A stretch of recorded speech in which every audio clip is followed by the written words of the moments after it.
Guys, welcome to my YouTube channel. നമ്മളിപ്പോൾ കാണാൻ പോകുന്നത് ഒരു അൺബോക്സിംഗ് വീഡിയോ കൂടാണ്ട് അതിൻ്റെ കൂടെ ഒരു കുഞ്ഞ് റിവ്യൂ വീഡിയോയും കൂടാണ് കേട്ടോ. ഇത് ജ്യൂസി കെമിസ്ട്രി എന്ന് പറയുന്ന ബ്രാൻഡിൻ്റെ തന്നെ ബ്രാൻഡായിട്ടുള്ള കളർ കെമിസ്ട്രിയുടെ 2 കാജൽസിൻ്റെ റിവ്യൂ ആണ് ഞാൻ നിങ്ങൾക്ക് കാണിച്ചു തരാൻ പോകുന്നത്. അപ്പോൾ നമുക്ക് ഫസ്റ്റ് തന്നെ ഈ വന്ന PR പാക്കറ്റ് നമുക്കൊന്ന് അൺബോക്സ് ചെയ്ത് നോക്കാം കേട്ടോ. നല്ല ക്ലീൻ ആയിട്ടായിരുന്നു കേട്ടോ പാക്കേജ് വന്നിട്ടുണ്ടായിരുന്നത്. അപ്പോൾ നിങ്ങൾ ഇങ്ങനത്തെ വീഡിയോസ് ഇഷ്ടമാണെങ്കിൽ മറക്കാൻ നമ്മുടെ ചാനൽ സബ്സ്ക്രൈബ് ചെയ്യുക, സപ്പോർട്ട് ചെയ്യുക. അപ്പോൾ നമ്മളിത് കട്ടർ വെച്ചിട്ട് ഒന്ന് കട്ട് ചെയ്ത് നോക്കുകയാണ്. നമ്മളിത് ഓപ്പൺ ചെയ്ത് നോക്കുകയാണ്. നല്ല എന്താ പറയുക, അടിപൊളിയായിട്ട് വന്നിട്ടുണ്ടായിരുന്നു. ഈ കാജൽസിനൊന്നും പറ്റാണ്ടിരിക്കാൻ വേണ്ടിയിട്ട് ഇതിങ്ങനെ ബട്ടർ പേപ്പർ പോലൊരു പേപ്പറാണ് കേട്ടോ. അത് അങ്ങനെയാണ് എനിക്ക് തോന്നിയത്. നല്ല എന്താ പറയുക, സോഫ്റ്റ് ആയിട്ടുള്ള പേപ്പറാണ്. അത് വെച്ചിട്ട് ഇങ്ങനെ സെക്യൂർ ചെയ്തിട്ടാണ് വന്നിട്ടുണ്ടായിരുന്നത്. 2 കാജൽസാണ് നമുക്കുണ്ടായിരുന്നത്.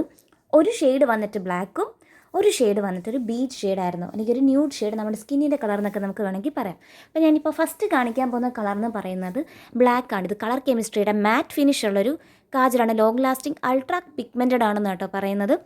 കളർ കെമിസ്ട്രി എന്ന് പറഞ്ഞ ബ്രാൻഡ് നിങ്ങൾക്കറിയാം, നാച്ചുറൽ ഇൻഗ്രീഡിയൻസ് കൊണ്ടാണ് ഉണ്ടാക്കിയിരിക്കുന്നത്. അതുകൊണ്ട് തന്നെ നമ്മുടെ സ്കിന്നിന് യാതൊരുവിധ കേടും ഉണ്ടാവില്ല. മേക്കപ്പ് പ്രൊഡക്ട്സ് നല്ല സേഫാണ് യൂസ് ചെയ്യാൻ. പിന്നെ ഇതിനകത്ത് ഷെൽഫ് ലൈഫ് ഒക്കെ നമ്മുടെ പാക്കറ്റിൻ്റെ വെളിയിൽ തന്നെ മെൻഷൻ ചെയ്തിട്ടുണ്ട്. അപ്പോൾ ഞാൻ ജസ്റ്റ് കാജലെടുത്തിട്ട് ഒന്നിങ്ങനെ വിങ് ചെയ്ത് കൊടുത്തു കേട്ടോ. എന്നിട്ട് നമുക്ക് മേളിൽ നന്നായിട്ട് തന്നെ നമ്മുടെ അപ്പർ ഐലിഡിൽ നന്നായിട്ട് തന്നെ ഒന്ന് എഴുതി കൊടുക്കാം. അപ്പം നമുക്ക് ഞാൻ ഉദ്ദേശിക്കുന്നത് ഒരു ബിഗ് ഐ ഇല്യൂഷൻ ഉണ്ടാക്കാൻ വേണ്ടിയിട്ടാണ്. അപ്പോൾ ഞാൻ മേളിൽ നന്നായിട്ട് എഴുതി കൊടുത്തിട്ട് താഴെ ന്യൂഡ് ഇടുമ്പോൾ നമുക്ക് കുറച്ചുകൂടെ ഒരു വലിയ കണ്ണായിട്ട് തോന്നിപ്പിക്കും. ഓൾറെഡി എൻ്റെ വലിയ കണ്ണാണ്. പക്ഷേ തീരെ കണ്ണില്ലാത്തവർക്കൊക്കെ എന്താ പറയുക, ഇങ്ങനെ ചെയ്യുകയാണെന്നുണ്ടെങ്കിൽ നല്ല ഡിഫറൻസ് ഫീൽ ചെയ്യാൻ പറ്റും കേട്ടോ. അപ്പം മേളിൽ നന്നായിട്ട് തന്നെ എഴുതി കൊടുക്കുന്നുണ്ട്. എനിക്ക് തോന്നിയത് എൻ്റെ ഒതൻറ്റിക് റിവ്യൂ ആണ്. എനിക്ക് PR വന്നതാണ്, കാര്യമൊക്കെ ശരിയാണ്. പക്ഷേ ഇത് അൾട്രാ പിഗ്മെൻറ്റഡ് എന്നൊക്കെ പറയുന്നുണ്ടെങ്കിലും അത്ര കണ്ട് വലിയ പിഗ്മെൻറ്റഡ് അല്ല. പിഗ്മെൻ്റ് കൊണ്ടില്ല എന്നല്ല, കാണുമ്പോൾ ഒക്കെ ഒരു ഭംഗിയുണ്ട്.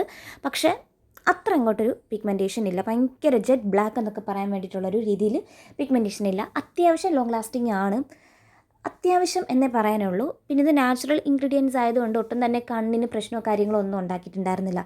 കാരണം എൻ്റെ സെൻസിറ്റീവായിട്ടുള്ള ഐസാണ്.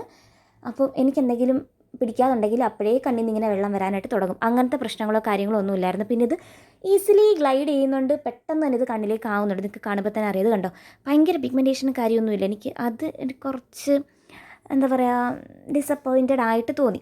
അപ്പോൾ നമുക്കിനി അടുത്ത കളർ നോക്കാം. ഇത് വന്നിട്ട് അവരുടെ ന്യൂഡ് ഷെയ്ഡാണ്, അല്ലെങ്കിൽ ഒരു ബീച്ച് ഷെയ്ഡ് എന്നൊക്കെ പറയാം കേട്ടോ. ഇത് അവരുടെ ഈ സെയിം വേരിയൻറ്റിൽ തന്നെയുള്ള കളർ ചേഞ്ച് മാത്രമേ ഉള്ളൂ. ഇതിനകത്ത് മൾട്ടിപ്പിൾ ഷെയ്ഡ്സിൽ അവൈലബിൾ ആണ്. ഗ്രീൻ ഉണ്ട്, ബ്ലൂ ഉണ്ട്, റെഡ് ഉണ്ട്, പിന്നെ ഏതാ ബ്ലാക്ക് ഉണ്ട്, നമ്മുടെ ന്യൂഡുണ്ട്. ഇത്രയും കളേഴ്സിലാണ് ഇത് അവൈലബിൾ ആയിട്ടുള്ളത്. മേടിക്കണം എന്നുള്ളവർ ചെക്ക് ചെയ്ത് നോക്കൂ കേട്ടോ. പ്രോഡക്റ്റ് അസറ്റ്സ് നമ്മൾ മൊത്തത്തിൽ നോക്കുകയാണെന്നുണ്ടെങ്കിൽ ഈ പിഗ്മെൻറ്റേഷൻ്റെ കാര്യം ഒഴിച്ച് കഴിഞ്ഞാൽ ബാക്കി നല്ലതാണ്. എനിക്ക് ന്യൂഡ് ഭയങ്കരമായിട്ട് ഇഷ്ടമായി. കാരണം എൻ്റെ കയ്യിൽ ഒന്നാമത് എനിക്ക് ന്യൂഡ് ഇല്ലായിരുന്നു. മേടിക്കണമെന്ന് പറഞ്ഞിരുന്നതാണ്, അപ്പോഴാണ് എനിക്കിത് വന്നത്. അപ്പോൾ ആ ഒരു കാര്യത്തിൽ എനിക്ക് ഭയങ്കര സന്തോഷമുണ്ട്. അപ്പോൾ ഞാൻ കണ്ണിൻ്റെ താഴെ എഴുതി കൊടുത്തപ്പോൾ തന്നെ എനിക്ക് 2 കണ്ണും തമ്മിലുള്ള ഡിഫറൻസ് കാണാൻ കുറച്ചും കൂടെ ഒന്ന് വലുതായതുപോലെ തോന്നിക്കുന്നില്ലേ.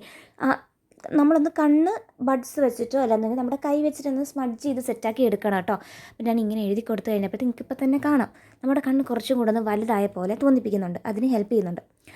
അപ്പോൾ ഇതാണ് എൻ്റെ ജെന്യുവൻ റിവ്യൂ. ചെറിയ കണ്ണുള്ളവർ വലിയ കണ്ണായി തോന്നിപ്പിക്കണമെങ്കിൽ ഈ ഹാക്ക് ഒന്ന് ട്രൈ ചെയ്ത് നോക്കൂ. അപ്പോൾ വീഡിയോ ഇഷ്ടമായി കഴിഞ്ഞാൽ മറക്കാൻ നമ്മുടെ ചാനൽ സബ്സ്ക്രൈബ് ചെയ്യുക, സപ്പോർട്ട് ചെയ്യുക. നിങ്ങൾ ആദ്യമായിട്ടാണ് എൻ്റെ ചാനൽ കാണുന്നതെങ്കിൽ എൻ്റെ പേര് ആര്യധനചന്ദ്രൻ. അപ്പോൾ നമുക്കിനി അടുത്തൊരു വീഡിയോയിൽ കാണാം കേട്ടോ. അതുവരെ ബൈ.